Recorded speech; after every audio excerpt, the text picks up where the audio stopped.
Abertura, você faz? A música de abertura. A música de abertura. Não. Tá rolando? Abaixei, já tirei. Tá rolando? Deixar o YouTube corta nós. Ó. Não, tá rolando já. É. Vamos ver aqui. 8 de outubro. Vamos ver se temos som. Som. Boa noite, pessoal. Sejam bem-vindos à nossa casa, Núcleo Espírita Plano Maior, para mais um Evangelho e Orações, trabalho presencial. A palestra hoje vai ser feita pelo querido Luiz Armando e temos também a transmissão via internet no Facebook do Núcleo Espírita Plano Maior. E aí, quem não veio, né? Chuva, garoa, aí você vê pouca gente aqui. Mas os espíritos estão lotando a casa.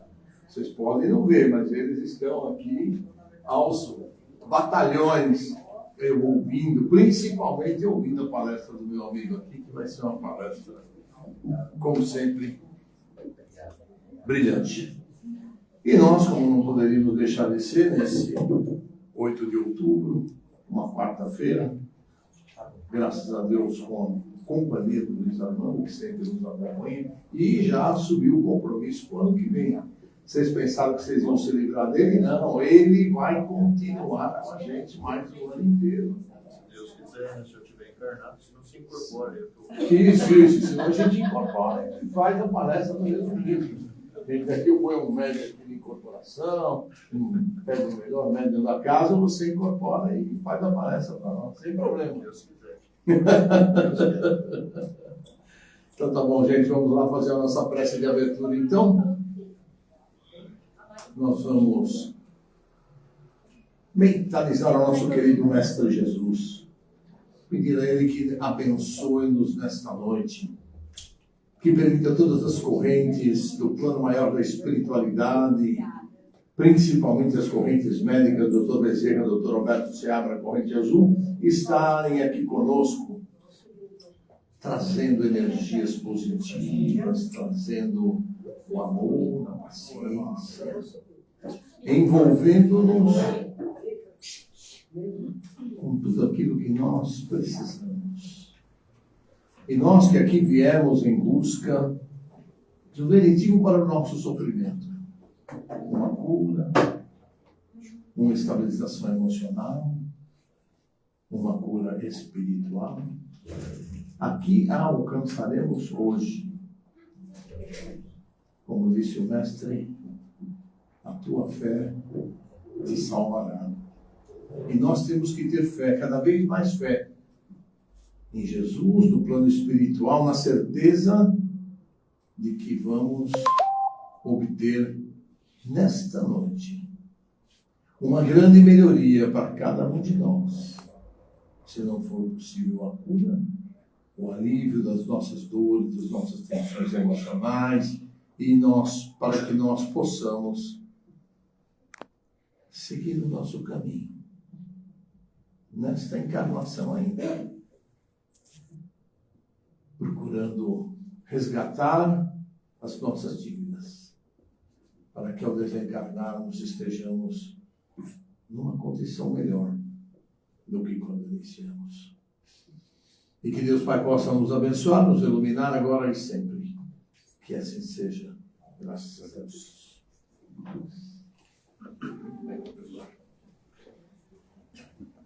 Então, boa noite para aqueles que estão assistindo pela internet. Né? O tema destacado para os comentários de hoje sai do livro Pão Nosso.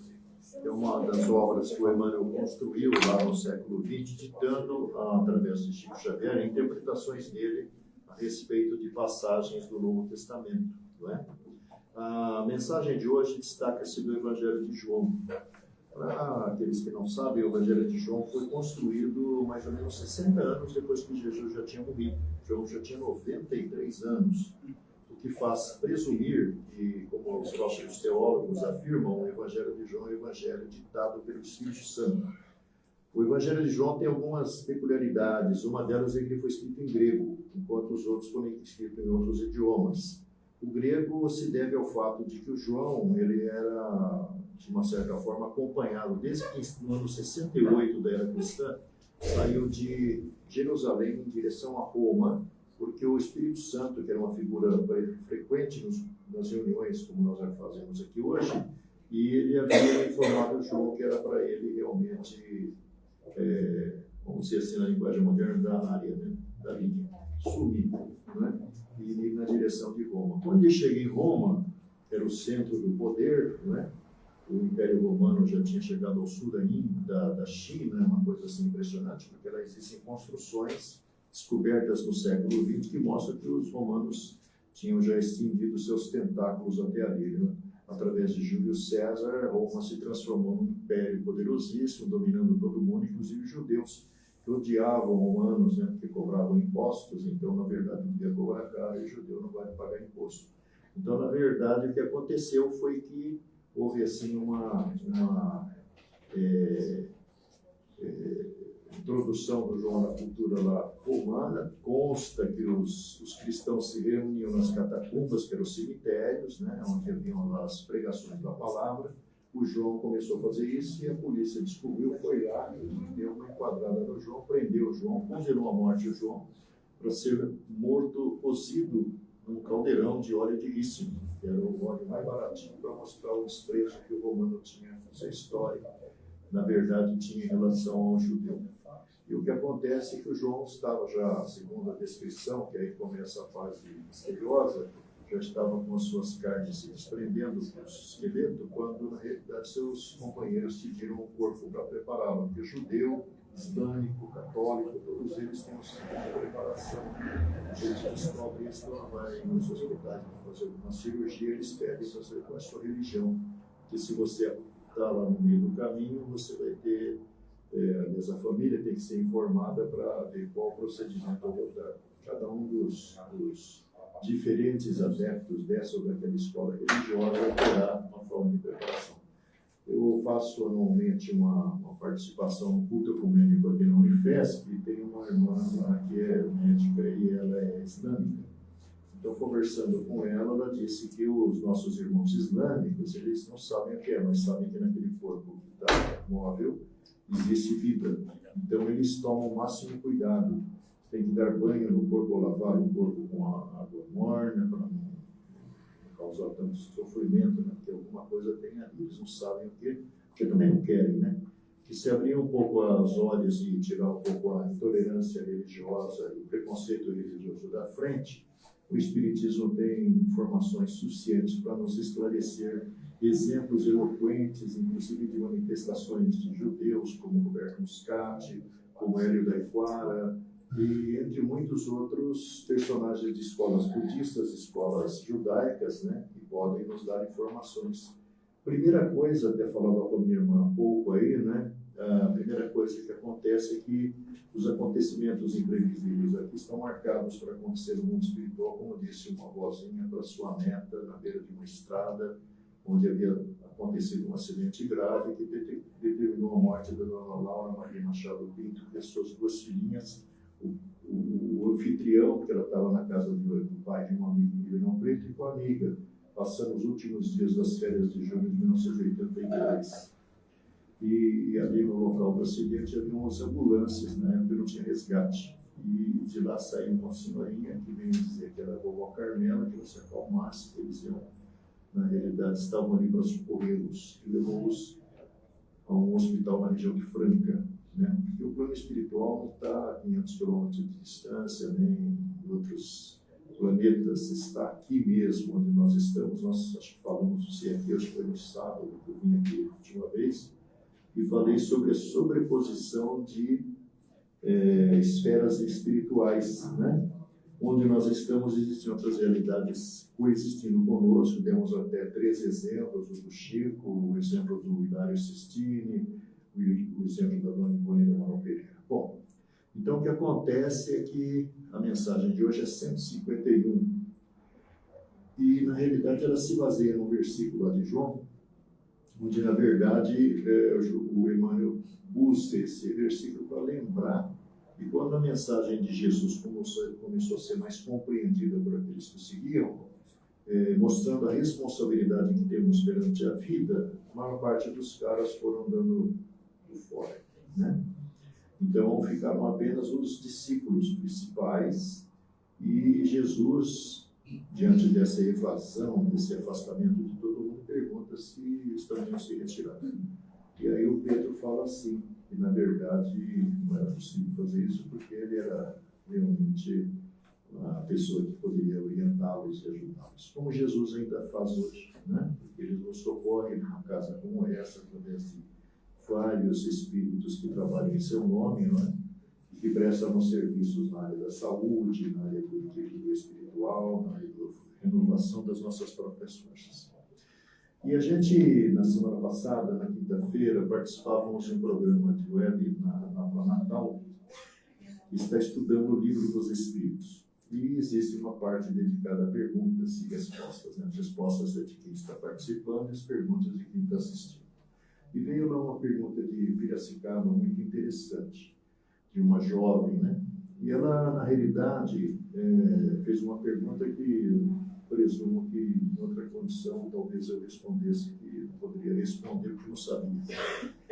Se existe alguma referência, se na humanidade da Terra existe interferência de seres extraterrestres.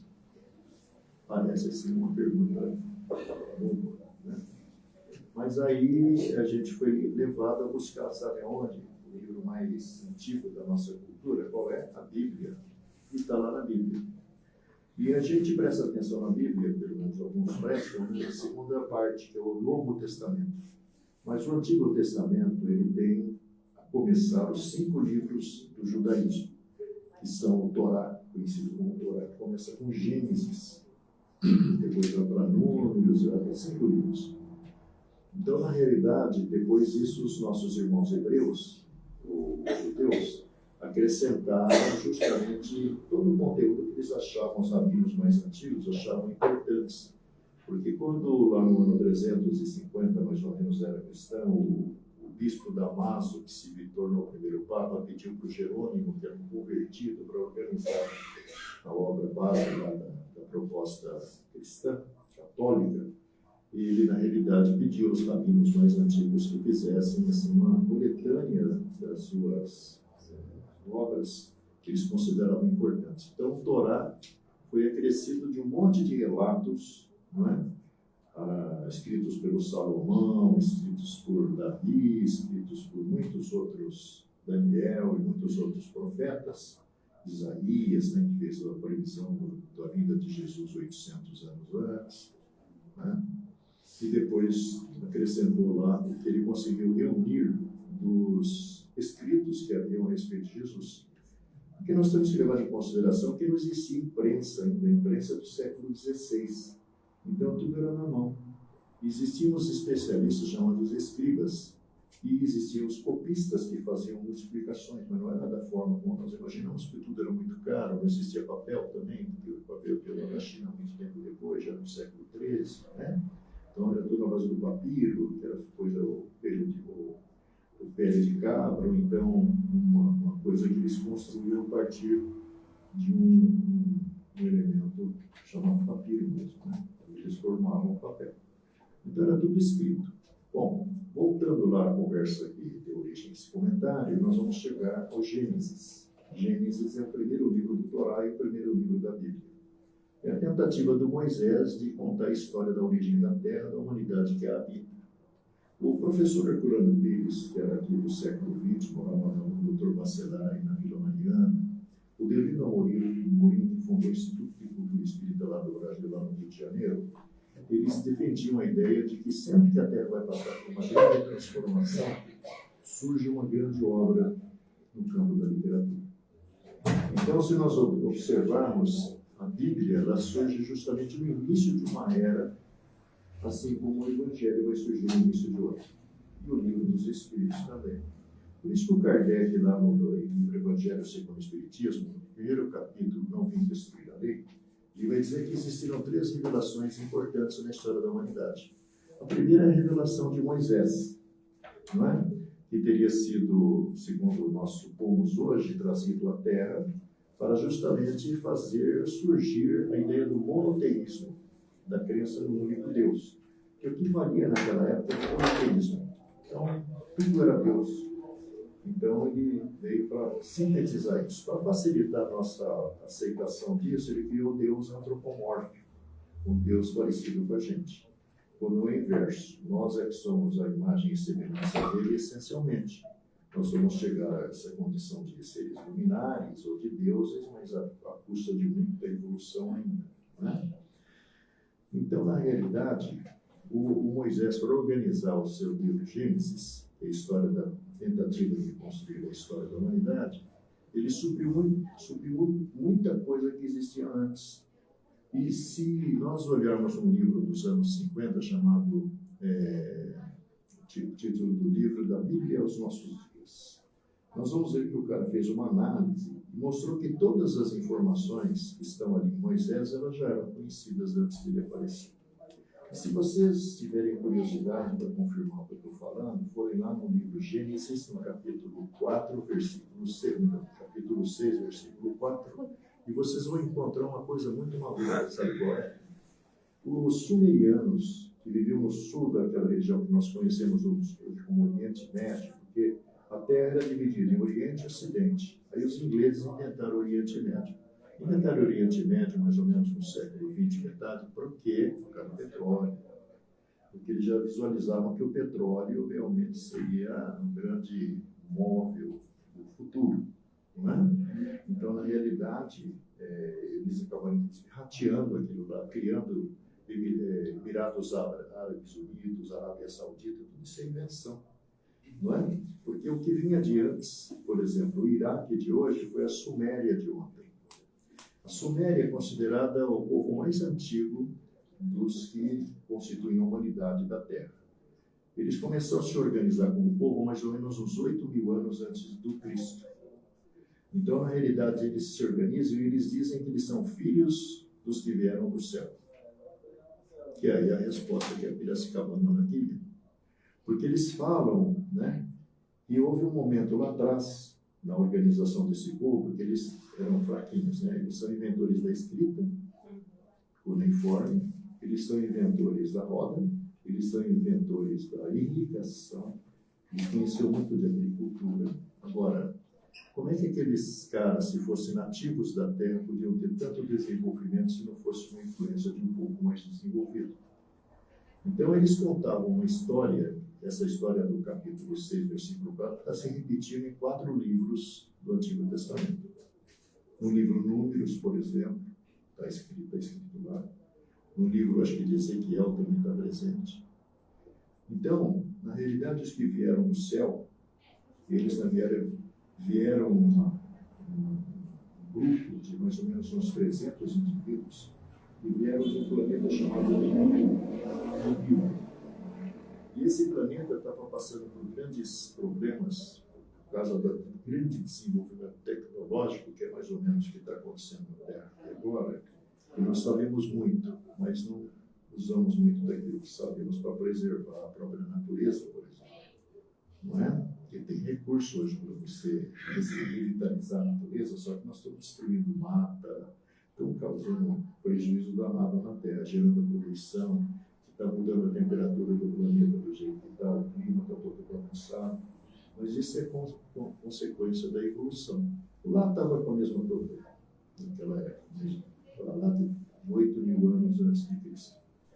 Então, na realidade, os técnicos lá, que eles já tinham provavelmente avançado nessas investigações ao longo do cosmos, né, tinham descoberto que, na realidade, havia um elemento aqui na Terra que era primordial para eles revitalizarem o próprio planeta.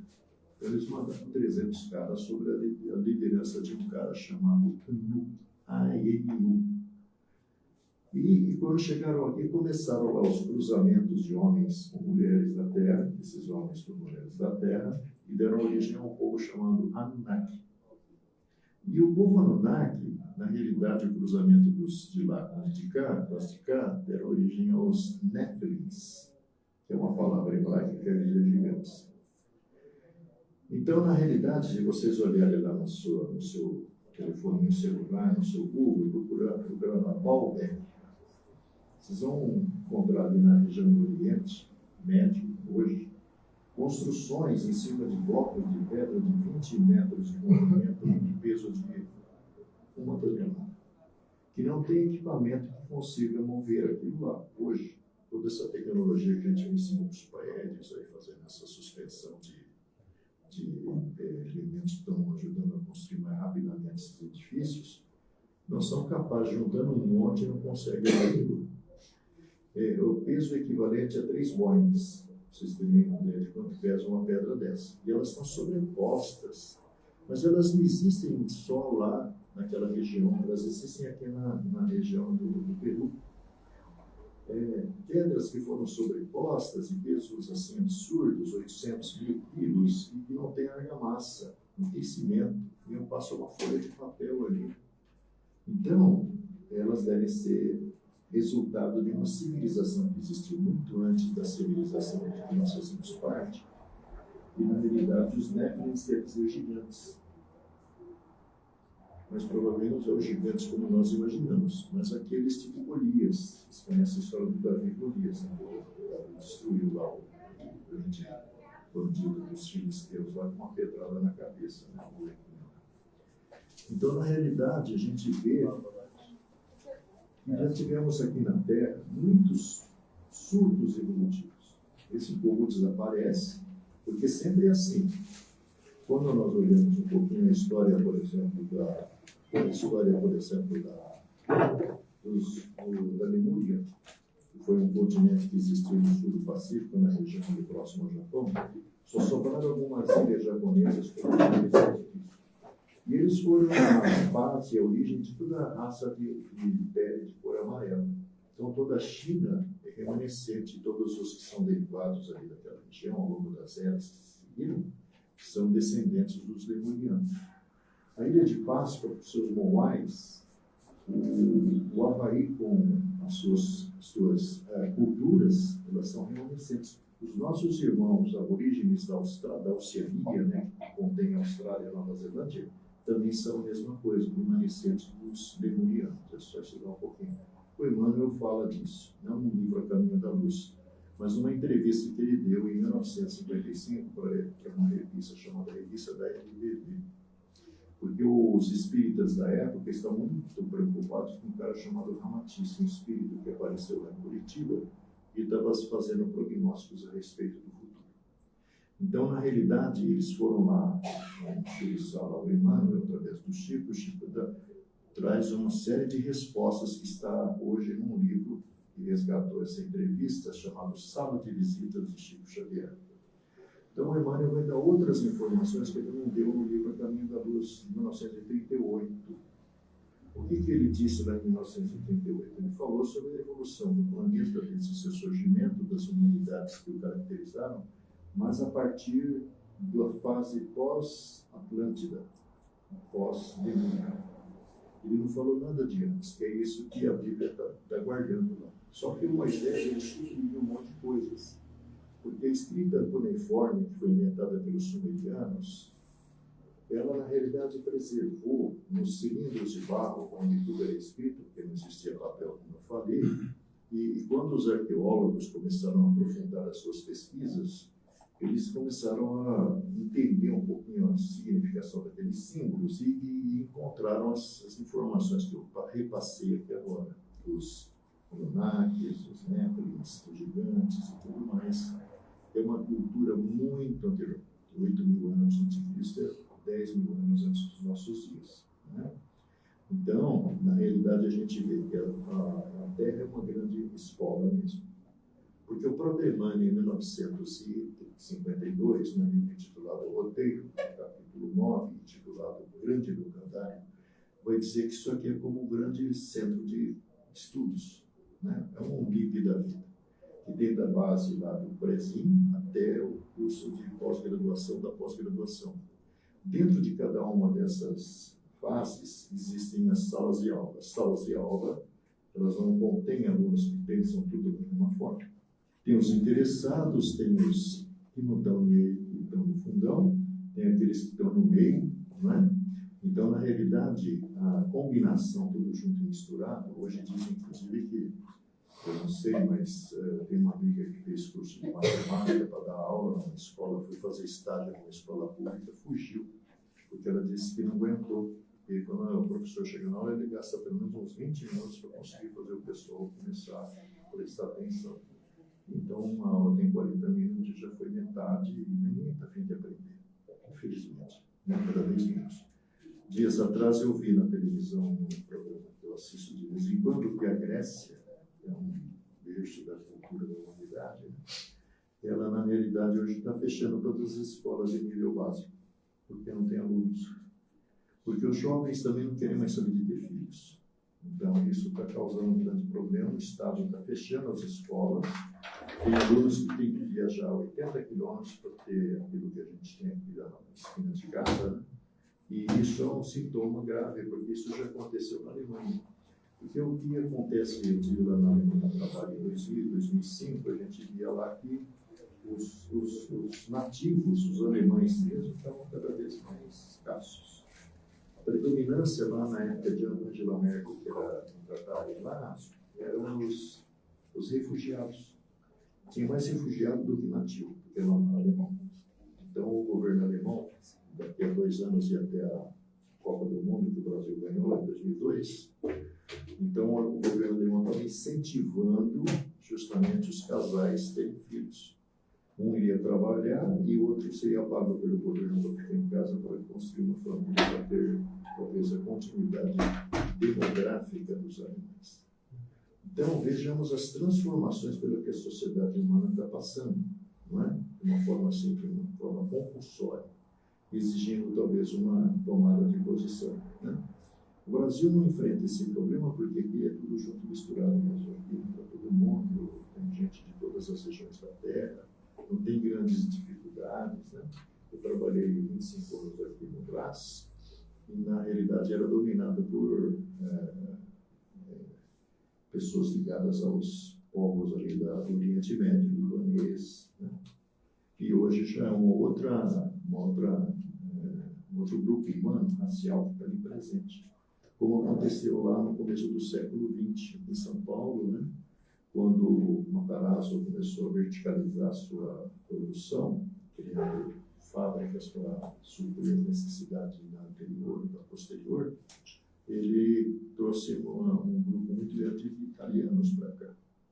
Como na fase anterior, os nossos irmãos portugueses, para fazer produção de café, entre outras coisas, São Paulo e Minas, na realidade trouxe muito descendente de português. Então, nós tivemos essas etapas no processo de desenvolvimento de formação da população do Brasil, né, que hoje está na ordem assim, muito grande, mas que, na realidade, mistura todo mundo. Então, ali na região do Brasil, o libanês convivia com o judeu, entre outras coisas, sem estresse, coisa que não acontece ali na região do chamado Oriente Médio. Então, na verdade, tudo isso é para que a gente veja que a mensagem do dia de hoje sugere que a gente não se afaste do nosso empenho em conhecer um pouco mais a doutrina espírita, porque ela está nos dando a garantia que a vida vai seguir em frente, que os problemas que estamos enfrentando são repercussões daquilo que fizemos de nós mesmos em vidas passadas. E o conjunto da família não é um acidente sociológico, nós estamos unidos a espíritos com os quais já convivemos entre as vidas, né? E estamos aqui justamente para nos autoconhecer e nos autotransformar, porque senão a vida não terá sentido. Nós sairemos daqui do jeito que começamos, às vezes com umas complicações a mais, e teremos que voltar daqui a 200, 300 anos. Né? Então, como Emmanuel fala, a gente não deve se afastar, né? O Jesus pergunta para os discípulos se alguém mais ia se retirar, né? E o Pedro fala que não, como vamos nos retirar se você é a nossa referência? Né? Então, nós temos que fazer o mesmo. Estamos aqui unidos. O Espiritismo sugere pelo menos uma série de procedimentos no nosso comportamento social, familiar, de nós para conosco mesmo, porque sabemos que os problemas psiquiátricos, os problemas psicológicos, os problemas emocionais, os problemas físicos, na realidade são apenas a resposta da vida às agressões que impusemos a nós mesmos em vidas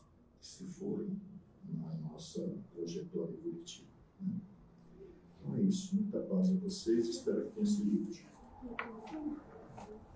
Pois não, senhor presidente. Não, o senhor pode continuar. Não se faça advogado.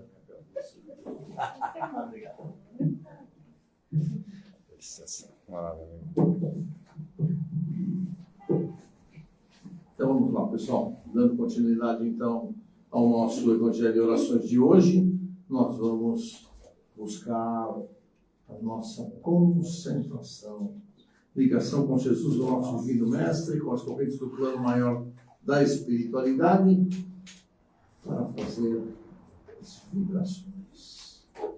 Vibrações que faremos inicialmente pela paz mundial. Que os dirigentes das nações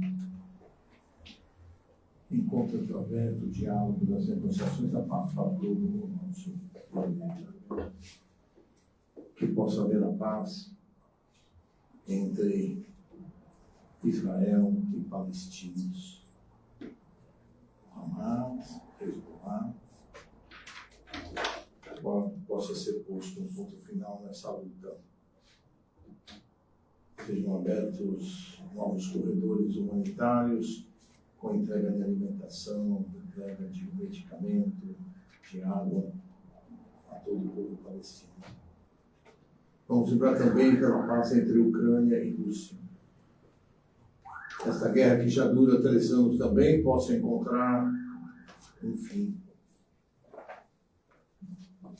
Possa haver a reconstrução das áreas atingidas, das áreas destruídas. E os 2 países possam voltar a ter a sua vida normal.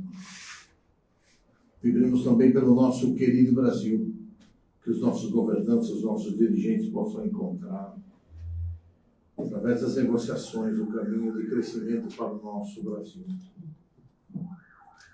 Com alimentação, com saúde, com educação ao povo brasileiro. Vamos lembrar também por todos os hospitais, casas de saúde e pronto-socorros, enfim, onde haja um leito de dor ao Mestre Jesus, que a tua mão ali esteja presente, que as tuas correntes médicas ali estejam presentes.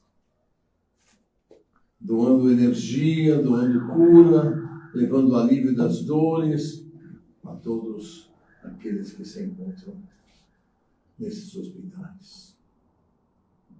Nós vamos lembrar também, Mestre Jesus, por todos os detentos, que eles possam, Mestre Jesus, encontrar um ponto do arrependimento, do pedido de perdão pelos seus males praticados e um início de restauração interior, emocional, espiritual de cada um deles.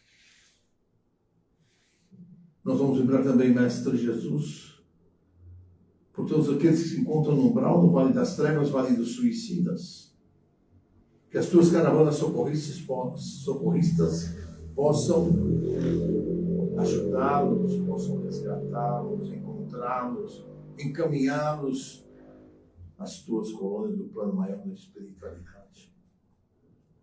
Vamos vibrar também por todos os irmãozinhos ligados aos vícios, quer seja de sexo, de álcool, de cigarro ou de drogas.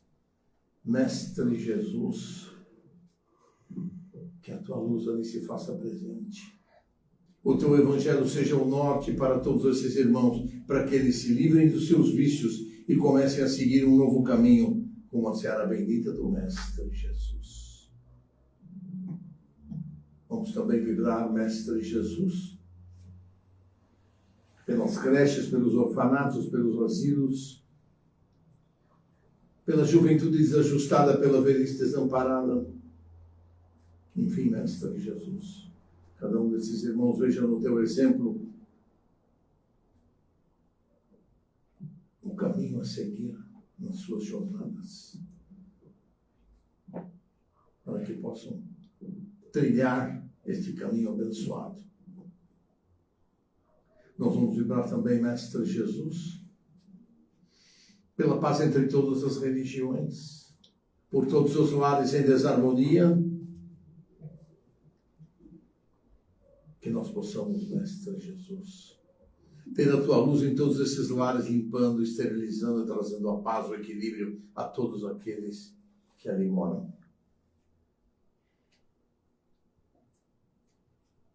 Nós vamos orar também, Mestre Jesus, por todos os desaparecidos, quer sejam crianças, jovens ou adultos.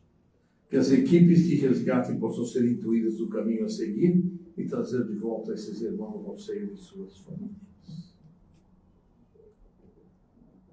Vamos vibrar por todos os nossos desafetos, quer seja desta encarnação, de encarnações anteriores. Que nós possamos nos arrepender dos males que praticamos nessas encarnações passadas ou na presente encarnação. Nós possamos pedir aos nossos guias e mentores espirituais que levem o nosso pedido de arrependimento, o nosso pedido de perdão a todos esses nossos desafetos.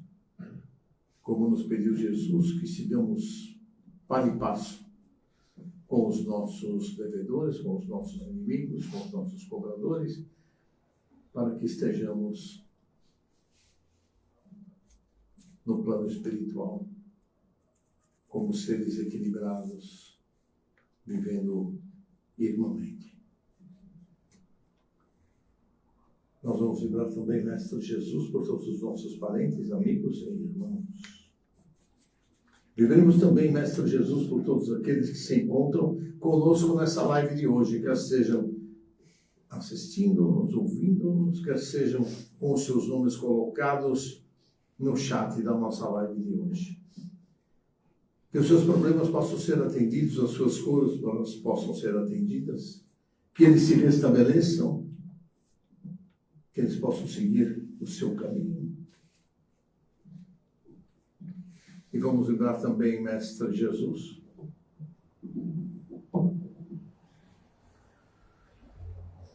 pelos nossos lares. Que cada um dos nossos lares receba a tua luz branca esterilizadora. Cada um dos cômodos seja limpo, esterilizado pela tua luz branca. Miasmas, fluidos deletérios sejam eliminados. E se houver irmãozinhos que estejam ali criando discórdia, possam ser esclarecidos, encaminhados à tua seara bendita de amor e de trabalho. Vibremos, Mestre Jesus, finalmente por nós mesmos. Que possamos receber nesta noite aquilo que aqui viemos buscar. Em termos de paz, de amor interior, de equilíbrio, de cura para os nossos males, Mestre Jesus. E vamos pedir às correntes médicas aqui presentes que fluidifiquem as águas aqui presentes, assim como as águas daqueles que se unem virtualmente conosco através desta rede. E que possamos todos ter os nossos líquidos cheios de energias positivas, curadoras, para que sigamos em frente à nossa jornada. Te agradecemos, Mestre Jesus, pela oportunidade de estarmos aqui. A oportunidade de comungarmos com os mesmos pensamentos, ampliando a nossa fé, buscando a nossa reforma íntima cada dia mais, Mestre Jesus.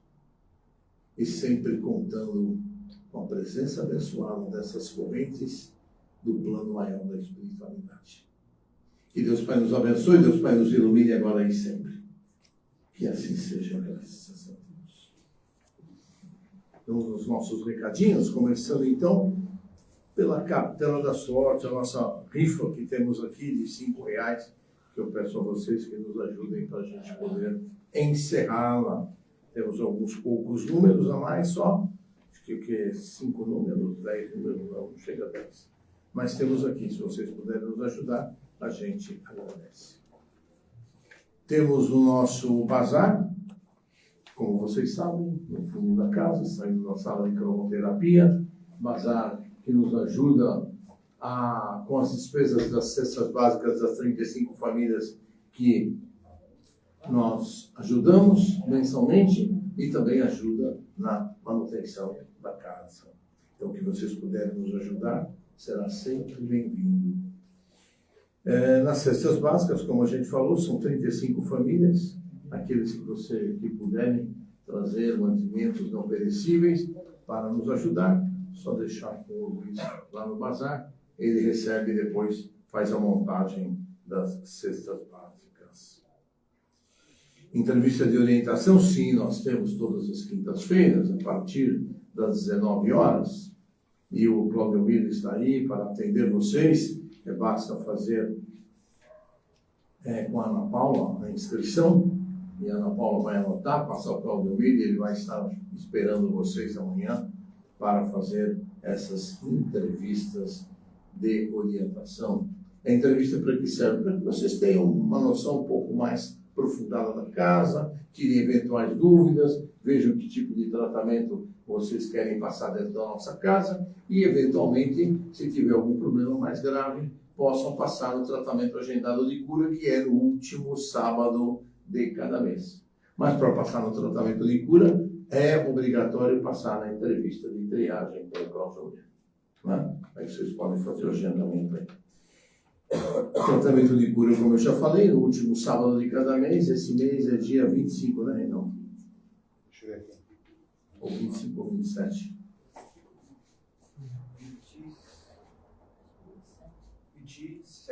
27. 25 de outubro. 25 de outubro. Então será tratamento agendado de cura. Aqueles que tiverem interesse podem aparecer. E aqueles que já estão agendados para vir, não esqueçam, a partir das 9 da manhã, no sábado, nós aqui estaremos junto com o Luiz Armando para dar início à palestra e comentários e depois ao nosso tratamento de cura. Nós temos 2 cursos na casa, curso básico e curso de orientação e educação mediúnica. Curso básico é online, com o professor Carlos. Quem também tiver interesse, é só fazer a inscrição com a Ana Paula, ela repassa ao professor e vocês podem fazer o curso. E depois, para fazer o curso de orientação e educação mediúnica, é obrigatório ter o curso básico. Né? Então, vocês fazem o básico primeiro, depois fazem o de orientação e educação mediúnica, que não é totalmente online, mas é bastante online. São 3 aulas online e 1 aula presencial, que também facilita bem nos dias de hoje, não é verdade? No andar de 5 nós temos uma biblioteca com muitos títulos, muitos livros que vocês podem ir lá, escolher, levar, ler, trazer de volta, trocar e assim por diante. Que boa leitura e aproveitem bastante. Cada um ao seu dever, muita gente tem garrafinha de água. Garrafinha de água, quem quiser trazer, pode trazer. Leva na sala de cromoterapia, abre a tampinha e lá será fluidificada também. Tá bom? Obrigado a vocês, uma ótima semana. Boa cromoterapia a todos. Até semana que vem, se Deus quiser.